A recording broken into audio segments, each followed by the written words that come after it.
Muito bem, eu quero iniciar a nossa reflexão desta noite pedindo perdão à igreja. Dizem que você não deve iniciar um discurso pedindo desculpa, mas eu vou fazê-lo com toda a humildade. A gente deveria ter dado posse à nova diretoria na semana passada. O nosso calendário aqui da igreja, o calendário eclesiástico, é de julho a junho. Então, algumas pessoas foram eleitas na última assembleia e na penúltima assembleia e tomaram posse no dia 1º de julho. Começaram a trabalhar, já estão trabalhando aí, não pararam, não é por conta da posse que eles não trabalharam. Mas a gente faz aqui um momento, aqui na nossa igreja, de oração, de uma reflexão sobre essa nova diretoria.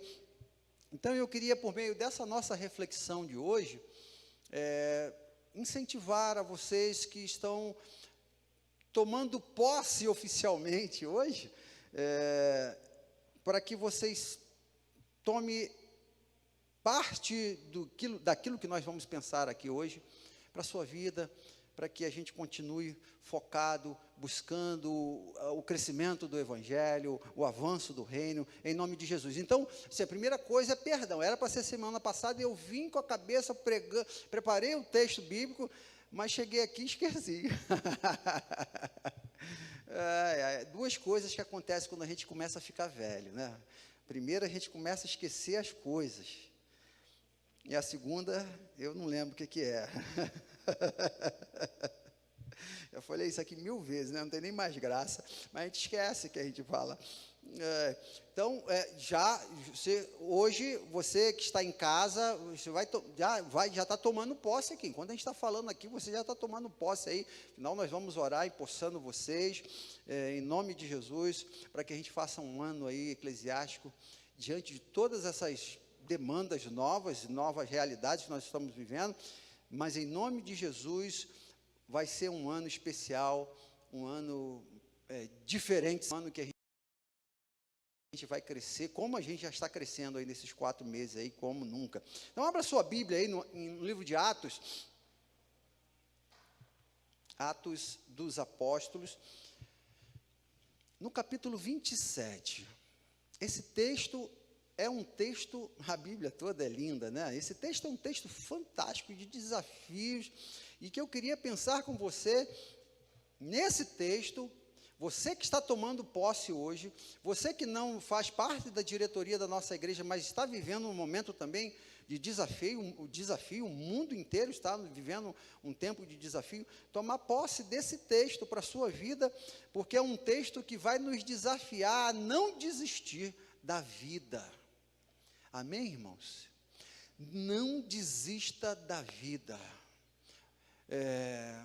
Infelizmente, as lutas vêm, aparecem, e no primeiro momento as pessoas lutam, brigam, mas o tempo vai passando, parece que elas vão desistindo. O Covid já está aí, já 6 meses aí no mundo, mais de 6 meses, chegou em novembro lá na China, né? E parece que à medida que o tempo vai passando, essa coisa não acaba, as pessoas vão desistindo, uns que estavam com plena convicção e cuidado lá no início, cumprindo os protocolos, agora já não estão cumprindo mais, não sei se perderam o medo, não sei o que aconteceu, ou se estão relaxando, né? A gente não precisa, é uma doença, é algo sério que a gente não pode facilitar. Então, não desista de continuar lutando pela vida, cuidando-se, usando o álcool gel, aquela coisa toda que você sabe aí que a gente não aguenta nem mais ouvir, né? Mas continue fazendo, não desista da vida. Você que tem que ficar preso dentro de um apartamento, fique preso dentro de um apartamento, não saia, porque se você sair, você pode estar desistindo da vida, cara. Então, Deus vai trazer essa mensagem de acordo com a sua realidade. Tem pessoas que não vai desistir da vida tendo que sair, tendo que trabalhar, tendo que ir para a luta. Então, ele vai manifestar a sua não desistência da vida indo para a guerra, enfrentando. Outras já vai ser completamente, vão trabalhar de uma forma completamente diferente, que o Espírito Santo de Deus direcione à medida que nós estivermos falando aqui sobre Atos, capítulo 27, é um texto muito grande, provavelmente nós não vamos trabalhar todo ele essa noite, e provavelmente vamos jogar para a semana que vem, parte 1, parte 2, com o tema Não Desista. Não desista. Diz assim, versículo, na minha versão, capítulo 27, versículo 1. Quando chegou a hora, zarpamos para a Itália. Paulo e muitos outros prisioneiros foram colocados sob a guarda de um oficial romano chamado Júlio, capitão do regimento imperial. Aristarco, um macedônio de Tessalônica, nos acompanhou. Partimos num navio que tinha vindo do porto Nossa, que nome, hein, gente? A versão que eu estava olhando era diferente. Adramítio, que legal. No litoral noroeste da província da Ásia, estavam previstas diversas paradas em portos ao longo da costa. No dia seguinte, quando ancoramos em Sidom, Júlio demonstrou bondade com Paulo, permitindo-lhe que desembarcasse para visitar amigos e receber ajuda material deles. Quando partimos de lá, fomos costeando a ilha de Chipre, devido aos ventos contrários que tornavam difícil manter o rumo. Prosseguimos ao mar aberto e passamos pelo litoral da Cilícia e da Panfilia, chegando em Mira, na província de Lícia. Ali, o oficial no comando encontrou um navio egípcio de Alexandria que estava de partida para a Itália e nos fez embarcar. Navegamos vagarosamente por vários dias e, depois de muitas dificuldades, nos aproximamos em Cnido. Por causa dos ventos contrários, atravessamos para Creta, acompanhando o litoral menos exposto da ilha, de frente ao cabo de Salmona. Costeamos a ilha com um grande esforço até que chegamos aos bons portos, perto da cidade de Lacéia. Havíamos perdido muito tempo, as condições climáticas estavam se tornando perigosas para a navegação, pois se aproximava um fim de outono, e Paulo tratou dessa questão com os oficiais do navio, e disse: senhores, se prosseguirmos, vejo que teremos problemas adiante. Haverá um grande prejuízo para o navio e para a carga, e perigo para a nossa vida. Mas o oficial encarregado dos prisioneiros deu mais ouvidos ao capitão e ao proprietário do navio do que a Paulo. E uma vez que os bons portos era uma ansiada aberta, um péssimo lugar para passar o inverno, a maioria da tripulação desejava ir a Fenícia, que ficava mais adiante da costa de Creta, e passar o inverno ali. Fenícia era um bom porto, com abertura apenas para o sudoeste e o noroeste. Quando um vento leve começou a soprar ao sul, os marinheiros pensaram que conseguiriam chegar lá a são e salvo. Por isso levantaram a âncora e foram costeando Creta. Mas o tempo mudou de repente. Um vento com força de furacão chamado noroeste soprou sobre a ilha e os empurrou para o mar aberto. Como os marinheiros não conseguiam manobrar o navio para ficar de frente para o vento, desistiram e deixaram que fosse levado pela tempestade. Navegamos pelo lado menos exposto de uma ilha pequena chamada Cauda, onde, com muito custo, conseguimos içar para o bordo o barco salva-vidas que viajava ao rebocado. Então os marinheiros amarraram as cordas em volta do casco do navio e reforçá-lo. Temiam ser arrastados para os bancos de areia em Sirtes, diante do litoral africano. Por isso baixaram as âncoras flutuantes para descarrilhar o navio e deixaram que fosse levado pelo vento. No dia seguinte, como ventos da força do vendaval continuava a castigar o navio, a tripulação começou a lançar a carga no mar. No terceiro dia, removeram até mesmo parte do equipamento do navio e jogaram fora. A tempestade terrível prosseguiu por muitos dias, escondendo o sol, as estrelas, até que perdemos completamente a esperança. Fazia tempo que ninguém comia, por fim Paulo reuniu a tribulação e disse: Senhores, os senhores deveriam ter me dado ouvidos no princípio e não ter deixado os bons portos. Teriam evitado todo esse prejuízo e esta perda, mas tenham bom ânimo, o navio afundará, mas nenhum de vocês perderá a vida, pois ontem à noite um anjo de Deus, a quem pertenço e sirvo, se pôs ao meu lado e disse: não tenha medo, Paulo, é preciso que você compareça diante de César, e Deus, em sua bondade, concedeu proteção a todos que navegam com você. Portanto, tem bom ânimo, creia em Deus, tudo ocorrerá exatamente como ele disse. É necessário, porém, que sejamos impulsionados para uma ilha. Vamos só até aqui. Senhor Pai, abençoa, Deus, a nossa reflexão dessa noite, ó Deus. Pedimos, ó Deus, pelo Teu Espírito que habita em nós, que, ó Pai, impulsionou Paulo, ó Deus, e esses homens, Pai, a viver toda essa experiência. Nós clamamos, ó Deus, em nome de Jesus, que o Senhor nos faça aplicar essas palavras para nossas vidas. Nós te pedimos em nome de Jesus. Amém e amém. É um texto bem conhecido de todos vocês. Nós temos meditado sobre Atos dos Apóstolos, e a próxima lição, só fazendo um parênteses aqui, do próximo trimestre da nossa EBD, nós vamos estudar Atos dos Apóstolos. Tremendo, convido a você, se você não faz parte de nenhuma classe de escola bíblica dominical, faça, porque o livro de Atos, ele é fantástico. E aí que está caminhando para o finalzinho do livro de Atos, Paulo navegando, indo para Roma. Você que conhece, você que lê a Bíblia, você que é um aluno da escola bíblica dominical e conhece tudo, sabe que Paulo, ele lá no capítulo 19 de Atos e capítulo 20, ele quer ir para Jerusalém, para pregar em Jerusalém. Ele é avisado pelos seus discípulos para não ir, porque lá ele ia morrer. Ele é avisado por Ágabo, lá no capítulo 21, para ele não ir para Jerusalém. Ágabo amarra as suas mãos e os pés com os cintos de Paulo e fala assim: olha, você vai ser dessa forma judiado lá em Jerusalém, eles vão te matar lá em Jerusalém. Mas Paulo, convicto do seu chamado, que ele tinha que ir para lá, ele vai para Jerusalém, chega lá, ele realmente, os judeus querem matá-lo, o prende, né? E levam para julgamento.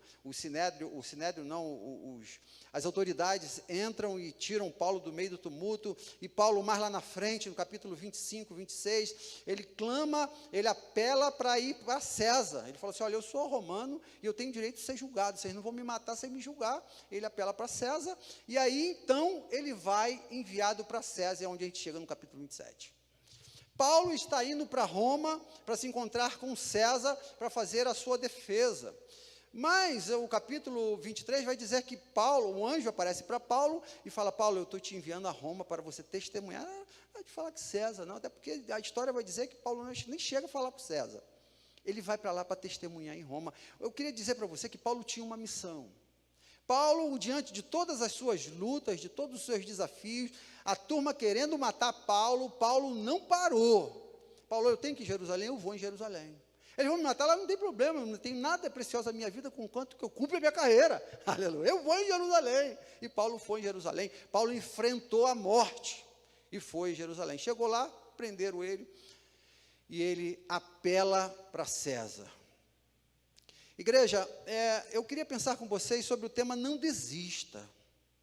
Paulo, diante do seu chamado, Paulo, diante da sua missão, diante dos seus desafios que ele tinha como missionário dos gentios, ele não para. A turma quer parar ele, o profeta Ágabo fala: não vai, cara, você vai sofrer lá. Ele fala: eu vou. E ele vai.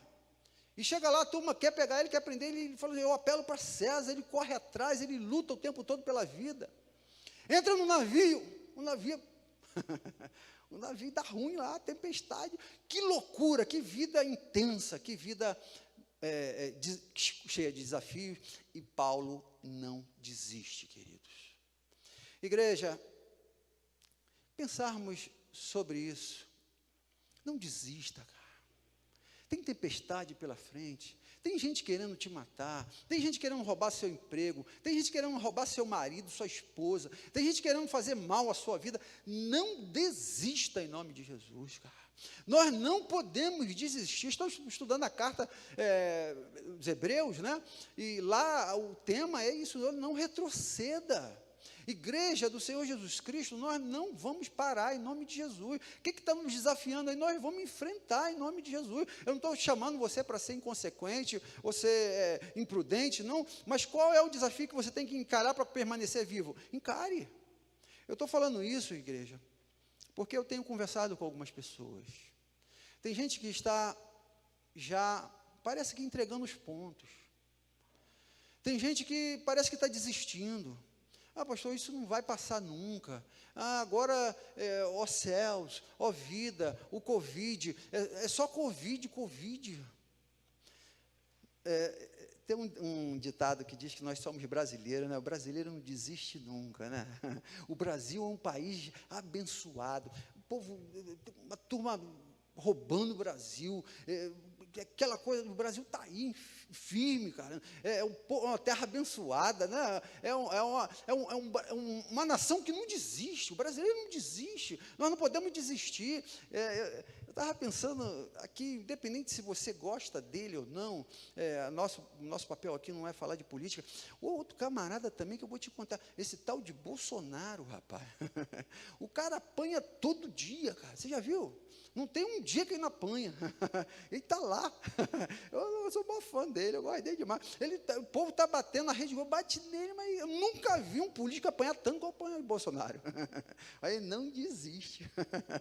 Eu acho mó barato ele, figura demais.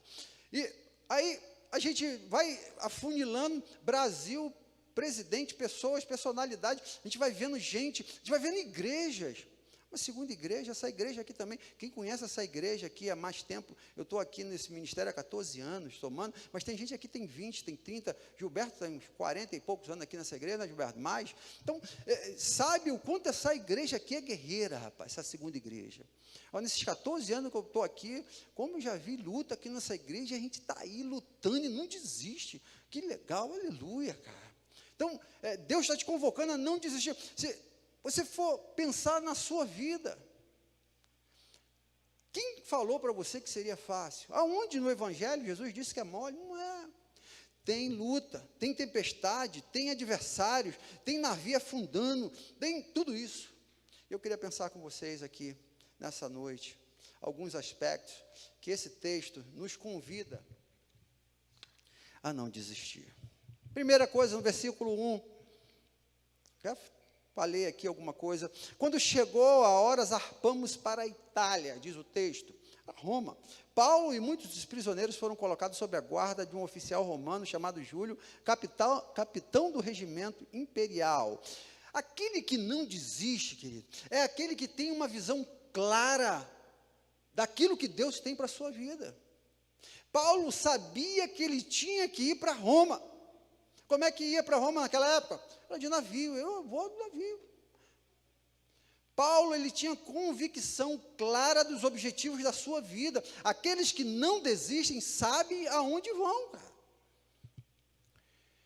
Infelizmente, a confusão que esse Covid trouxe para o mundo, a gente perdeu um pouco a noção da direção, do direcionamento da vida, e por isso está esse caos aí. Mas a igreja do Senhor Jesus Cristo não pode perder a direção, porque nós temos o Espírito Santo, nós temos esse anjo que apareceu para Paulo e falou assim: Paulo, você vai para Roma. Nós temos a direção de Deus para a nossa vida, o Espírito Santo habita em nós. Nós temos que ter essa direção, queridos. Amém, irmãos? Visão clara daquilo que Deus tem para a sua vida, para cada um de vocês aqui, para cada um de você que está em casa. Deus tem um plano. Paulo era Roma. Para você, vou fazer aqui um breve comentário. A gente está, eu e minha família, né, estamos mudando do Guará ali, estamos mudando da casa, uma série de algumas questões, e aí a gente começa a procurar. Vocês já viveram isso, os militares então, né? Vocês mudam, transferidos, e a gente começa a procurar casas, né? Olha, abre-se um leque infinito de possibilidades de mudança, que você fica assim, eu tenho orado dessa forma: Deus, onde é a minha Roma? Para onde eu tenho que ir? Por favor, me indique, me mostre. Eu não quero abrir o site de imóveis e ficar ali. Olha, já pensamos em morar em Lúcio Costa, Guará, Taguatinga, Ceilândia, Valparaíso. Não é para ser assim. Deus tem que direcionar a nossa vida, Deus tem que dar um norte. Deus fala assim: olha, é para lá que eu quero você, queridos. Temos desistido por quê? Por falta de referencial concreto, claro, da orientação de Deus para a nossa vida. Paulo tinha isso. Eu vou para Roma. E você, querido? Para onde você vai em 2020? Para onde você vai com a sua família? Paulo, ele diz lá em Filipenses 3:4, prossigo para o alvo, pelo prêmio da soberana vocação em Cristo Jesus. Ele sabia para onde estava indo. Igreja, nós temos uma bússola, que é a palavra do Senhor. Nós não podemos ficar perdidos sem saber para onde ir. Um grande filósofo e teólogo dinamarquês chamado Kierkegaard, ele disse certa vez: tem uma razão para viver ou uma para morrer, mas tenha uma razão na vida. A gente precisa ter o nosso direcionamento. O que Deus tem? O que Deus quer para a sua vida? Quais são as suas metas? A posse da nova diretoria, Deus escolheu cada um de você que está em casa, aí, que está com nome na relação da igreja. Deus te botou ali, a tua Roma é ali, é naquele ministério. Você vai desempenhar uma função ali em nome de Jesus, porque Deus te quer ali, a igreja te elegeu ali, em nome de Jesus, querido. Tenha uma Roma clara, específica na sua vida, cara. O texto prossegue dizendo que Paulo, ele entra no navio e segue em rumo à sua meta, aquilo que Deus colocou na sua vida. Eu queria desafiar de uma forma específica vocês, novos membros da diretoria. Pense, ore, busque a Deus. O que você vai fazer no seu ministério? Ministério, embaixador do rei, mensageira do rei, ministério de casais, da juventude, das crianças. Qual é a Roma que Deus quer te levar? Qual é a meta que Deus tem para a sua vida? Não saia por aí ao léu, dando tiro para tudo quanto é lado, na tentativa de acertar alguma coisa. Busque em Deus os objetivos que o Senhor tem para o seu ministério. Busque, através da orientação de Deus, você saber qual é a sua Roma. Para que, através da sua Roma, você glorifique o nome do Senhor. Você dê muitos frutos e que você seja discípulo do Senhor Jesus Cristo. Amém, irmãos? Segunda coisa que nos leva a não desistir, diz o versículo 13. Vou pular aqui um pouquinho. Diz assim: e quando o vento leve começou a soprar, os marinheiros pensaram que conseguiriam chegar lá são e salvo. Aqui o contexto já está, a coisa já está complicando, a tempestade está chegando. Paulo chama, versículos anteriores, Paulo chama a diretoria e fala assim: olha, vai dar ruim esse negócio. Eu estou vendo que, eu conheço, estou vendo que o tempo era outono, ele diz, né? E o texto diz, e Paulo já conhecia os mares, Paulo já tinha passado por algumas situações complicadas, e ele tenta orientar, mas a turma lá fala assim: não, Paulo, eu vou ouvir aqui o dono do navio, eu vou ouvir aqui os especialistas, e ignora Paulo. Paulo fala para não entrar no navio, porque ele é direcionado por Deus. Não entra no navio, não faça isso, vai dar ruim. E eles entram e seguem, e Paulo nos mostra algo aqui fantástico, algo que eu gostaria que pensasse com você nessa noite, você que está em casa. Existem navios dentro que a gente vive, da nossa vida, do nosso convívio social, nosso emprego, nossa família, que não dá para você sair do navio, cara. São decisões tomadas pela coletividade, pela maioria, pelo chefe, e que você não tem o direito de sair. Paulo falou assim: olha, vocês vão? Então tá, eu vou. O meu nome está aí na relação, eu vou. E Paulo parte, porque ele faz parte daquela coletividade, ele não deixa o navio. Não desista, você está dentro desse navio, continue. O navio está caminhando para um lugar estranho, mas você está buscando a Deus, Deus está te orientando, permaneça no navio, em nome de Jesus. Aí a segunda coisa que eu quero pensar com você nesse texto, versículo 13, que os marinheiros viram o vento tranquilo e falaram assim: vamos seguir. Aqueles que não desistem devem tomar cuidado com os julgamentos superficiais e precipitados. Igreja, às vezes a gente olha para algumas coisas assim, e fala assim: não, mas está tranquilo, dá para ir, vamos lá. Tomamos decisões porque olhamos que o vento está fraco, é bom, dá para embarcar nessa. Aqui, fazendo um paralelo com aquilo tudo que nós estamos vivendo, algumas pessoas estão deixando de tomar cuidado com a Covid. Ah, não, já passou o pico, agora já estão relaxando. A minha turma lá do Rio de Janeiro, eu tive com uma pessoa essa semana falando por telefone, não sei se tem alguém de Belford Roxo aí nos ouvindo. Vocês são uma bênção, rapaz. Lá eles não estão usando máscara, não. Já, pastor, já deu esse negócio de máscara aqui. Então, vê que a coisa está baixando, vai relaxando, vai parando, começa a botar a mão na boca. Igreja, cuidado com alguns julgamentos que a gente faz de maneira superficial. Julgamentos que nós fazemos sem parar e prestar atenção de fato. Olhamos por cima, o vento está tranquilo, dá para caminhar com o barco, vamos seguir em frente.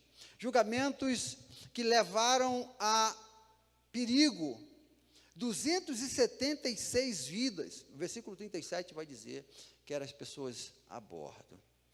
Então, eu queria, à luz do texto em que nós estamos refletindo e o tema, tenha cuidado. Você que é líder dessa igreja, que está tomando posse, tenha cuidado com as atividades que você vai se meter, que você vai botar liderados dentro dessa atividade. Tenha cuidado para você não perder o navio, perder a orientação de Deus, perder o tempo e acabar perdendo o manejo de fazer aquilo que você tem que fazer, mas também, de contrapartida, ter cuidado de você entrar numa coisa que está com tudo para dar errado. Aplique esse versículo 13, tomando cuidado com as aparências. Aquilo que, por muitas vezes, você pode pensar: não, está tranquilo. Os marinheiros olharam, falaram: o vento está bom, vamos embora partir, porque é melhor ficar aqui, essa ilha que a gente está aqui não é boa, vamos partir para outra. E algumas pessoas, por conta de uma orientação superficial, sem critério científico, sem dados, estão se metendo em coisas que podem levar ao óbito.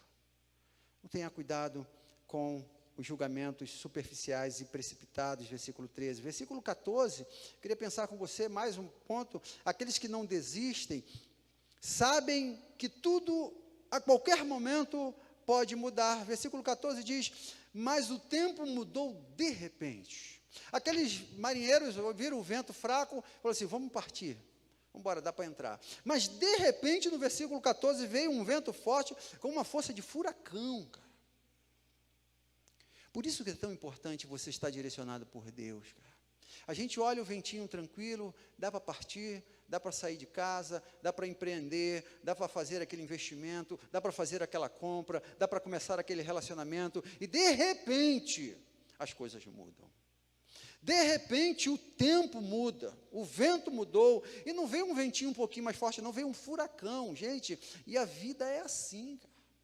Aqueles que não desistem, eles precisam estar conscientes dos riscos, dos desafios que a vida apresenta nesse mundo fluido que nós vivemos, nesse mundo plural que nós vivemos, onde as coisas são dinâmicas demais, e se você não estiver alicerçado nos princípios eternos de Deus, você corre um sério risco de embarcar num barco que tem tudo para afundar.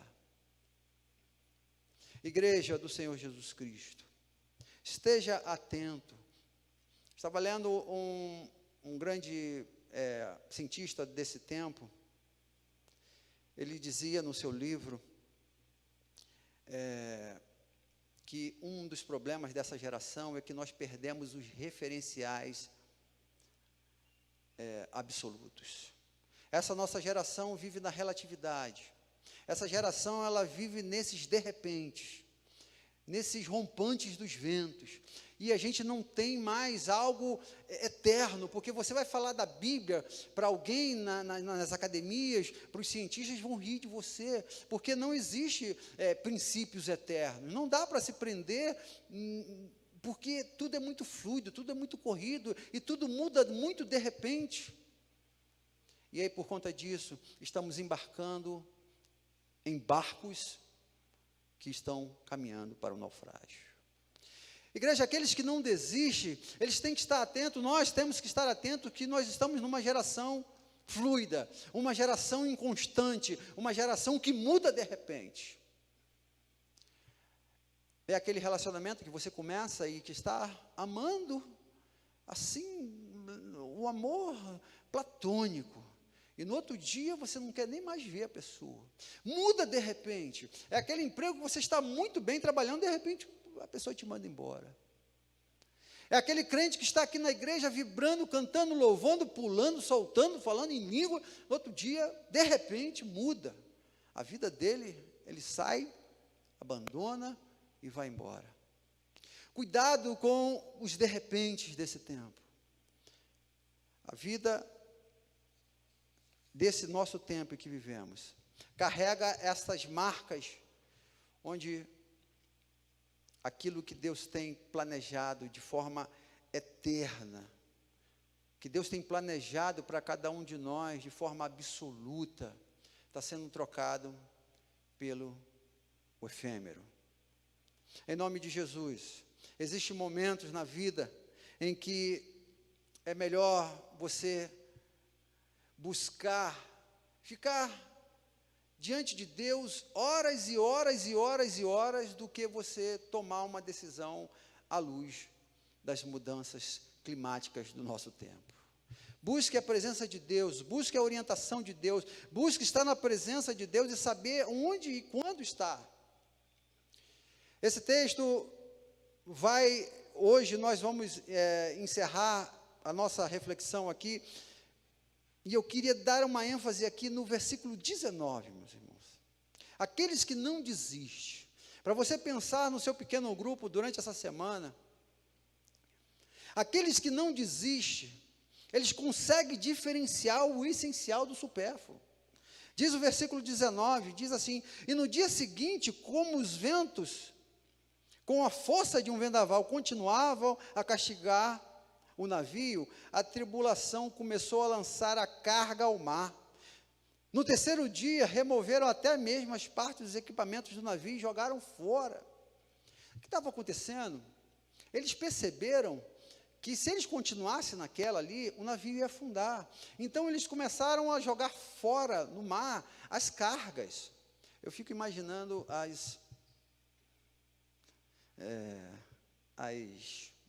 como é que eu posso usar um termo sem ofender, né? Hoje, né, tudo é complicado. As dondocas no navio, né? Que tem aquelas malas cheias daquelas, né? Minha senhora, a senhora vai ter que jogar essa mala no rio. Isso, meu sapato, né? Imagina, o supérfluo, meu irmão, vai ter que ser jogado fora.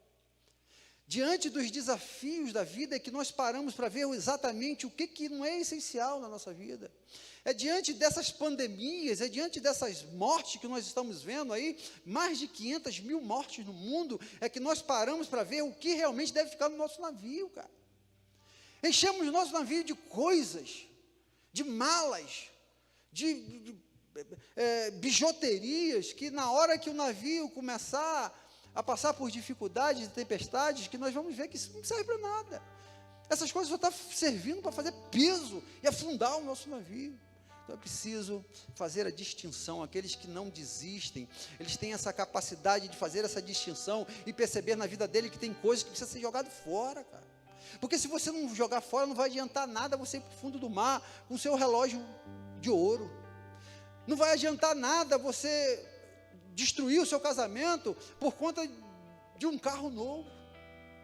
É nessa hora das lutas, das crises, das tempestades, dos vendavais, que nós vamos ver o que realmente é essencial na nossa vida. e eles começam a jogar fora. Versículo 39 diz que, versículo 38, eles começam a jogar fora aqui no 19, mas no 38 eles têm que jogar mais coisas. E jogam o resto das coisas fora. No versículo 40 eles jogam a vela e a proa fora. Quantas coisas nós podemos jogar fora, cara? E que devemos jogar fora. São coisas que estão pesando na nossa vida. Se você for pensar na questão física, quantos bagulhos, cara, a gente está acumulando em casa, em detrimento de poder investir o dinheiro em coisas muito mais eternas, como por exemplo a salvação de pessoas, um envio missionário. Mas estamos acumulando e só criando peso na nossa embarcação. Aqueles que não desistem, eles conseguem diferenciar diante da crise o que é essencial e o que é supérfluo. Já disse isso aqui algumas vezes. No leito de morte, você dificilmente vai ver alguém pedindo para o filho correr na agência bancária e ver quanto está o saldo do banco. Dificilmente no leito de morte você vai ver alguém querendo contar as suas propriedades. Diante dos desafios, das lutas, das pandemias da vida, nós somos convidados a rever os nossos conceitos e jogar fora mesmo aquilo que não presta, querido. Talvez algo não material, mas emocional, cargas, mágoas, culpas, que você está carregando aí do outro. O que vai diferenciar tudo isso que você está carregando no seu navio, se esse navio for para o fundo do mar? Joga isso fora, cara. Libera, desapega.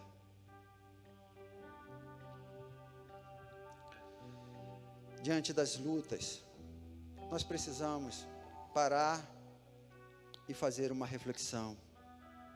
Conta uma antiga lenda que uma certa mulher pobre com uma criança no colo passou diante de uma caverna, à frente de uma caverna, e escutou uma voz misteriosa que saía lá de dentro e dizia: entre e apanhe tudo o que você desejar, mas não esqueça do principal.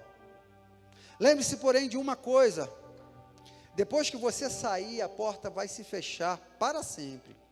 Portanto, aproveite a oportunidade, mas não se esqueça do principal. A mulher entrou na caverna e encontrou muitas riquezas.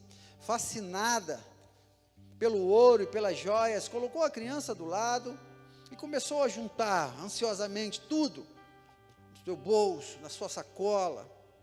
E a voz misteriosa falou: agora você só tem 8 minutos, está esgotando o seu tempo. E a mulher começou a pegar mais ouro e botar mais ouro dentro da roupa, seu avental. Então a voz falou: olha, está acabando, 10 segundos, sai. E ela correu. Mas quando ela chegou lá fora, ela lembrou que a criança estava trancada lá dentro para sempre. A riqueza durou pouco e o desespero para sempre. Uma antiga lenda, provavelmente você já ouviu, mas nós estamos trocando coisas eternas por coisas efêmeras. A igreja do século 21 perdeu o seu olhar do céu. Perdemos de vista a eternidade por conta de encher os nossos navios de coisas. Não quer desistir, querido? Tenha um propósito claro na sua vida. Não quer desistir? Tenha uma visão daquilo que é superficial. Cuidado com isso. Não quer desistir? Mantenha-se alerta. Não se prenda a tudo isso que é tão passageiro do nosso tempo. As coisas estão mudando muito rápido. Preste atenção nas coisas eternas. Não quer desistir, querido? Tire o peso da sua vida. Aprenda abrir mão daquilo que é supérfluo. Tire do barco da sua alma tudo aquilo que está te levando para o fundo, ou pode te levar para o naufrágio. Queria convidar a você a fechar os seus olhos, acreditando que, diante de todos esses desafios que nós temos, diante das propostas que Deus tem para essa igreja, para onde Ele quer te levar, para a sua Roma, diante dos ventos que aparecem, de ondas, de modas, tão repentinas como vêm e vão, você está ciente de que Deus tem um objetivo para a sua vida, Deus tem algo específico para o seu ministério, Deus tem um chamado para você transformar a sua sessão de trabalho, transformar a sua família, transformar a sua faculdade, transformar a sua igreja. Desapegue das coisas desse mundo. Libere o peso que está no seu barco.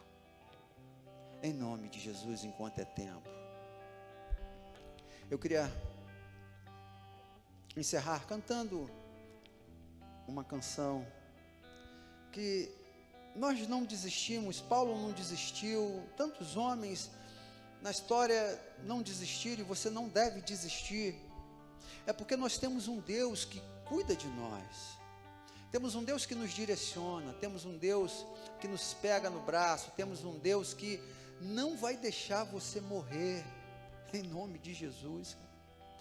Vamos ver isso aqui semana que vem. Paulo diz, olha, ninguém vai se perder nesse barco, em nome de Jesus, creia nisso, querido. Você que está em casa, se cuidando, em nome de Jesus, você não vai morrer, cara, porque Deus não vai deixar, porque Deus cuida de você, porque Deus tem uma obra ainda a realizar na sua vida, creia nisso. Deus vai te levar a outros lugares, como levou Paulo. Deus vai te levar a cruzar mares, oceanos, porque Ele tem um propósito na sua vida, porque Ele te ama, porque Ele cuida de você, em nome de Jesus. Diretoria da Segunda Igreja Batista do Plano Piloto, nós, em nome de Jesus, vestido do poder que há sobre mim, declaramos empossados, para levar o Evangelho a Roma, à Ucrânia, na África, em Cuba, no Piauí, no Tocantins, no Rio de Janeiro, em nome de Jesus, em Brasília. Não desista do chamado em que Deus está te dando nesta noite, que está te empossando agora, para você fazer a diferença nesse tempo de crise, nesse tempo de tempestade, nesse tempo em que muitos navios estão afundando. Deus está te chamando com um fim, Deus está te chamando com um propósito específico. Então não desista em momento algum, não saia desse barco, porque Deus vai cumprir o seu chamado em nome de Jesus, porque Ele vai cuidar de você, Ele vai continuar cuidando de você. E você que está em casa, que já pensou em desistir, em nome de Jesus, creia que Deus está contigo, creia que Deus vai te dar estratégias, creia que Deus vai cuidar de você, creia que Deus está te protegendo até hoje, e não vai ser diferente em nome de Jesus. Denilson e André, em nome de Jesus, o Senhor é com vocês. Não pare em momento nenhum, não pense em momento algum de desistir, aleluia, porque o Senhor é com vocês, e vocês não vão perecer em nome de Jesus. O barco pode afundar, como nós vamos ver semana que vem, algumas coisas podemos perder, mas a tua vida, a vida de vocês, a vida de vocês que estão em casa, não vão, a vida não vai se perder em nome de Jesus, porque Deus cuida de vocês, Deus cuida de nós.